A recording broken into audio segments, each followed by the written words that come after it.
Hi friends, welcome to రేమచ్చ YouTube channel. Chennai Super King IPL 2026 వారిలో జట్టులో చూసుకుంటే కొన్ని మార్పులు చేసే అవకాశం అయితే కనిపిస్తుంది. ముఖ్యంగా 4 ప్లేయర్లు మాత్రమైతే రిలీజ్ చేసే అవకాశం అయితే క్లియర్ కట్గా అయితే కనిపిస్తున్నాయి.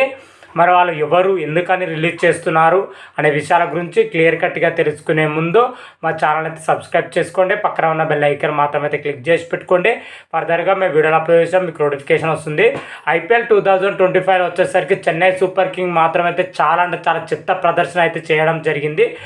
17-16 సీజన్లో చూసుకుంటే చెన్నై సూపర్కి ఇటువంటి సీజన్ ఎప్పుడు లేదని కూడా చెప్పుకోవచ్చు. అన్ని సీజన్లు కూడా మెరుగైన ఫలితాలు అయితే రాబట్టడం జరిగింది. ఈ సీజన్లో చూసుకుంటే లాస్ట్ పొజిషన్లో అయితే ఉండిపోయింది. అదేవిధంగా వరుస 2 సీజన్లో ప్లే ఆఫ్ చేరకుండా ఇంటిపోక పట్టడం జరిగింది. ఇదే చెన్నై సూపర్ కింగ్ వరుస 2 సీజన్లు. అంతకుముందు జరిగిన అన్ని సీజన్లో కానీ at least Chennai Super king play of వరకు అయితే వెళ్ళడం జరిగినాయి. అతి తక్కువ సీజన్లో మాత్రమే ప్లే ఆఫ్ చేరకుండా ఇంటిపోక అయితే పెట్టడం జరిగింది. కాకపోతే గత సీజన్ ఈ సీజన్ మాత్రమైతే ప్లే ఆఫ్ చేరకుండా ఇంటిపోక పట్టడంతో ఒక చెత్త రికార్డుని అయితే నమోదు చేసిందని చెప్పుకోవచ్చు. ముఖ్యంగా ఐపీఎల్ 2025 మాత్రమైతే చాలా దారుణమైన ప్రదర్శన అయితే చేసిందని చెప్పుకోవచ్చు. ముఖ్యంగా చూసుకుంటే 14 మ్యాచ్లు ఆడి కేవలం 4 మ్యాచ్లే గెలవడం జరిగింది. 10 మ్యాచ్లు ఘోరంగా ఓడిపోయి పాయింట్ టేబుల్లో చూసుకుంటే అట్టడుగు స్థానంలో అయితే పడిపోవడం జరిగింది. ముఖ్యంగా చెన్నై సూపర్కి ఇంకా దారుణమైన ప్రదర్శన చేయడానికి కొన్ని ముఖ్యమైన కారణాలు అయితే ఉన్నాయి. బ్యాటింగ్ పొజిషన్లో అనుకున్నంత స్థాయిలో రాణించకపోవడం, అటు ఓపెనింగ్ భాగస్వామ్యమైన అదేవిధంగా టాప్ ఆర్డర్ అయిన మిడిల్ ఆర్డర్ బ్యాట్స్మెన్స్ అయితే పూర్తిగా విఫలం అవడం, అదేవిధంగా ఫీల్డింగ్లో చాలా మిస్టేక్స్ అయితే చేయడం జరిగింది. అనుకున్నంత సక్సెస్ కాలేదు. అదేవిధంగా బౌలింగ్ పొజిషన్లో కూడా చాలా మెరుగైన ఫలితాలు అయితే రాబట్టలేకపోయింది. ఓవరాల్గా చూసుకుంటే చెన్నై సూపర్ కింగ్ సీజన్లో బ్యాటింగ్లో కానీ, బౌలింగ్లో కానీ, ఫీల్డింగ్లో కానీ 3 విభాగాల్లో దారుణంగా విఫలం అవడంతోనే అయితే ఘోర ప్రదర్శన అయితే చేయడం జరిగింది. అందుకే చివరి పొజిషన్లో అయితే చెన్నై సూపర్ కింగ్ అయితే పడిపోయిందని చెప్పుకోవచ్చు. ఈ సీజన్లో చూసుకుంటే మొట్టమొదటి జట్టు టోర్నీ నుంచి నిష్క్రమించిన జట్టు అయితే నిలవడం జరిగింది. ఒక చెత్త రికార్డుని అయితే చెన్నై సూపర్ కింగ్ అయితే నమోదు చేసిందని కూడా చెప్పుకోవచ్చు. అయితే ఈ సీజన్ ముగిసిన తర్వాత వచ్చే సీజన్కి వచ్చేసరికి జట్టులో చూసుకుంటే కొంతమంది ప్లేయర్లను అయితే రిలీజ్ చేసే అవకాశం అయితే క్లియర్ కట్గా అయితే కనిపిస్తున్నాయి. ముఖ్యంగా చూసుకుంటే మహేంద్ర సింగ్ ధోని వచ్చేసరికి వచ్చే సీజన్ ఆడితే మాత్రం అయితే జట్టులో ఉండే అవకాశం ఉంది. లేదంటే మాత్రమైతే మహేంద్ర సింగ్ ధోనిని కూడా రిటైర్మెంట్ ప్రకటిస్తే అతను కూడా తీసేసి అతని ప్లేస్ వేరే ప్లేయర్ని తీసుకునే అవకాశం అయితే కనిపిస్తుంది. ప్రజెంట్ చూసుకుంటే మహేంద్ర సింగ్ ధోని వచ్చేసరికి ఇంకా రిటైర్మెంట్ ఆలోచన ప్రజెంట్ ఎటువంటి సమాచారం అయితే ఇవ్వలేదు. ఇంకా నాకు టైం ఉంది, టైం లోపల చెప్తానైతే మహేంద్ర సింగ్ ధోని అయితే చెప్పడం జరిగింది. మహేంద్ర సింగ్ ధోని ఎలాంటి నిర్ణయం తీసుకున్నా చెన్నై సూపర్ కింగ్ మాత్రమైతే యాక్సెప్ట్ చేస్తున్న విషయం కూడా తెలిసిందే. ఒకవేళ రిటైర్మెంట్ ప్రకటించినా కూడా చెన్నై సూపర్ కింగ్ జట్టుతో మహేంద్ర సింగ్ ధోని అయితే ఉండబోతుంది ఏదో ఒక విభాగంలో. కానీ అయితే ధోని ఆడతాడా లేదైతే క్లారిటీ అయితే లేదు. ధోని తప్ప మిగతా 4 ప్లేయర్లు మాత్రమైతే ఖచ్చితంగా రిలీజ్ చేసే అవకాశం అయితే కనిపిస్తుంది. అందులో చూసుకుంటే మొట్టమొదటిగా చూసుకుంటే దీపక్ కూడా ఈ మెగా ఆక్షన్లో వచ్చేసరికి చెన్నై సూపర్ కింగ్ 1,70,00,000 ఇచ్చి అయితే కొనుగోలు చేయడం జరిగింది. ఈ సీజన్లో దీపక్ కూడా వచ్చేసరికి ఓవరాల్గా 7 మ్యాచ్లు ఆడి కేవలం 31 పరుగులు మాత్రమే చేయడం జరిగింది. మిడిల్ ఆర్డర్ పొజిషన్లో చెన్నై సూపర్ కింగ్ బ్యాటింగ్ ఆర్డర్లో తీవ్ర భారంగా అయితే మారడం చెప్పుకోవచ్చు. అనుకున్నంత స్థాయిలో సక్సెస్ కాకపోవడంతోనే దీపక్ కూడా 100% అయితే రిలీజ్ చేసే అవకాశం అయితే కనిపిస్తుంది. దాంతో పాటు రాహుల్ త్రిపాఠిని కూడా రిలీజ్ చేసే అవకాశం మెండుగా కనిపిస్తుందని చెప్పుకోవచ్చు. రాహుల్ త్రిపాఠి ఈ సీజన్లో వచ్చేసరికి మెగా ఆక్షన్లో చెన్నై సూపర్కి 3,25,00,000 ఇచ్చి అయితే కొనుగోలు చేయడం జరిగింది.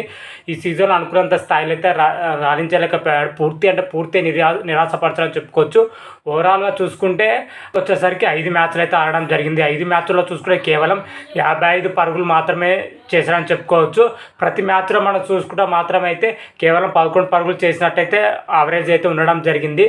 దీన్ని బట్టి చూస్తే అనుకున్నంత స్థాయిలో సక్సెస్ కాలేకపోయాడు కాబట్టి రాహుల్ త్రిపాఠిని కూడా రిలీజ్ చేసే అవకాశం అయితే మెండుగా కనిపిస్తుంది. అతనితో పాటు మరొక ప్లేయర్ చూసుకుంటే విజయ్ శంకర్ వచ్చేసరికి అద్భుతంగానే రాణించాడు. కాకపోతే T20 తరహాలో బ్యాటింగ్ అయితే చేయలేకపోయాడు. జిడ్డు బ్యాటింగ్తోనైతే Chennai Super King middle order అయితే పెను భారంగా అయితే మారడం జరిగింది. ఓవరాల్గా చూసుకుంటే విజయ్ శంకర్ 6 మ్యాచ్లో ఆడి 118 పరుగులు అయితే చేయడం జరిగింది. ఒక హాఫ్ సెంచరీతో అదరగొట్టడం జరిగింది. కాకపోతే వన్డే ఫార్మాట్ తగ్గట్టుగా మన విజయ్ శంకర్ అయితే ఆడడం జరిగింది. T20 ఫార్మాట్ తగ్గట్టుగా అయితే ఆడలేకపోయాడు. పూర్తి అంటే పూర్తి సక్సెస్ అయితే కాలేకపోయాడు. అందుకని ఇతను కూడా రిలీజ్ చేసే అవకాశం అయితే కనిపిస్తుంది. అయితే ఎన్నో అంచనాలకు తగ్గట్టుగా ఈ సీజన్లో వచ్చేసరికి రవిచంద్రన్ అశ్విన్ అయితే మేము చెన్నై సూపర్ కింగ్ అయితే కొనుగోలు చేయడం జరిగింది. ఈ సీజన్లో అశ్విన్ మాత్రం అద్భుతంగా రాణిస్తారు అయితే అందరూ ఊహించారు. అట్లీస్ట్ బౌలింగ్లో అయినా కానీ బ్యాటింగ్లో కానీ ఆకట్టుకుంటాడని అందరూ అనుకున్నారు. కాకపోతే అటు బౌలింగ్లో కానీ బ్యాటింగ్లో కానీ పూర్తిగా నిరాశపరచడం అని చెప్పుకోవచ్చు.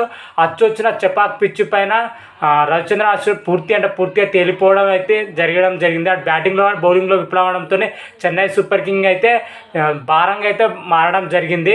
రవిచంద్రన్ అశ్విన్ ఓవరాల్గా చూసుకుంటే రవిచంద్రన్ అశ్విన్ 9 మ్యాచ్లు ఆడి కేవలం 7 వికెట్లు అయితే తీయడం జరిగింది.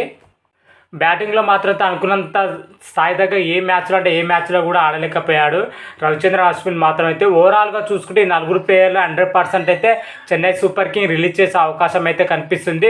ప్రజెంట్ T20 ఫార్మాట్కు మాత్రం అయితే వీళ్ళు అనుకున్నంత స్థాయిలో సక్సెస్ కాలేకపోతున్నాడు కాబట్టి ఈ 4 ప్లేయర్ని అయితే రిలీజ్ చేసే అవకాశం అయితే 100% అయితే తెలుస్తుంది. మరి వీరితో పాటు ఇంక కొంతమందిని కూడా రిలీజ్ చేసే అవకాశం అయితే కనిపిస్తుంది. ఇంకా పూర్తి డీటెయిల్స్ అయితే రాలేదు. ప్రజెంట్ వరకు మాత్రం అయితే వీళ్ళనే రిలీజ్ చేసే అవకాశం అయితే మెండుగా కనిపిస్తుంది. మరి చెన్నై సూపర్కి IPL 2026లో వచ్చేసరికి మెరుగైన ప్రదర్శనతో మెరుగైన జట్టుతోనైతే రావాలని అయితే అటు చెన్నై ఫ్యాన్స్ కానీ అదేవిధంగా క్రికెట్ ఫ్యాన్స్ అని అయితే కోరుకుంటున్నాం. మరి వచ్చే సీజన్లో వచ్చేసరికి చెన్నై సూపర్ కింగ్ ప్రదర్శన ఎలా ఉంటుంది, స్క్వాడ్ ఎలా ఉంటుంది, ఎలా ఉండబోతుంది అనేది అయితే రాబోయే వీడియోలో మనకి క్లియర్ కట్గా అయితే తెలుసుకుందాం. అంతవరకు మీకు ఈ వీడియో కానీ నచ్చినట్టయితే లైక్ చేయండి, షేర్ చేయండి. మరిన్ని వీడియోల కోసం అయితే మా ఛానల్ అయితే సబ్స్క్రైబ్ చేసుకోండి. పక్కన ఉన్న బెల్ ఐకాన్ మాత్రం అయితే క్లిక్ చేసి పెట్టుకోండి. ఫర్దర్గా మేము వీడియోలో అప్లోడ్ చేసాం మీకు నోటిఫికేషన్ వస్తుంది. హర హర మహాదేవ్, శంభో శంకర. Thank you.